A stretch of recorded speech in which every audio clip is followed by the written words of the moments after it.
Hi, welcome to today's video. Today's video is going to focus on the statement of cash flows. We're going to look mainly at the indirect method since that is the method that is most commonly used. So let's look at the methods, let's look at cash flows, and then let's focus on the indirect method. So the methods are direct, which is GAAP preferred, or indirect, which is the one that is most commonly used. Both will equal and are for cash flows from operations, which means that we're looking at cash-based net income. Direct makes the cash-based net income from operations look more realistic, like a cash-based income statement, whereas indirect kind of is totally different than that. Direct is the GAAP method, but is hard to produce, and if you produce it, you also have to produce the indirect method, whereas if you produce the indirect method on your financial statements, you do not have to do the direct method. So, in a way of speaking, the Financial Accounting Standards Board kind of did a kind of a yo-yo there on that one. Cash flows. From operations, you look at cash-based net income. So that's what that value means. So for 10,000 plus, that means for 10,000 plus on a cash basis. Generally speaking, operations should be plus because if it's a minus, we're losing money. Then we look at from investing. It's the second flow that looks at our investments in ourselves and our investments in others. So in ourselves would be like property, plant, and equipment. In others would be like the equity investments, for example. And that probably will be negative if we're an expanding business because we want to expand and get bigger. From financing, that looks at where do the money, where does the money come from to do 1 and 2.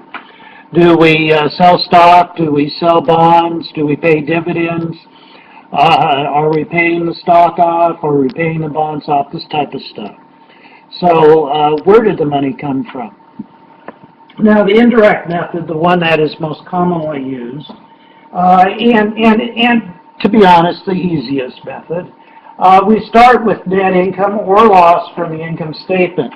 Now we have to realize that is accrual-based net income. Our goal at the bottom is to have cash-based net income. So what all this is going to do is to transfer the accrual method to the cash method, and there will be a difference. So the first thing, again, we start with net income from the income statement. We add or deduct non-cash revenue and expenses. Non-cash expenses are added back as they are not cash.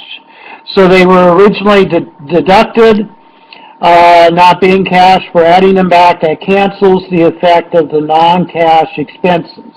Example here, depreciation expenses and losses. If we took depreciation expense in figuring out net income, and now we're doing the opposite, we're adding it back on this statement, then the two cancel each other out. So indeed, we are looking at cash flow. And then non-cash revenues are deducted to find out the true cash revenue. Example would be a gain on a sale. The same thing can be said here. If we had a gain on a sale originally, now we're deducting it. The effects, again, it's non-cash. The effects are canceled out. And lastly, we look at the difference between beginning and ending current asset liability accounts. The general rule is increases in current assets are a minus. Why would they be a minus? Well, what does it mean if current assets increase? Let's assume inventory went from 20 to 30,000. Well, the assumption is then we must have purchased additional inventory, therefore a cash outflow. Decreases in current assets are added. Let's assume that we had prepaid rent of $10,000 and it decreased to $6,000. Did we pay money for that? No. Instead, we did not have to pay the money, so we saved the money. So that is a plus to cash flow. increases in current liabilities are added. Why would they be added? Because we paid for something. So we had to buy something, so the money was used.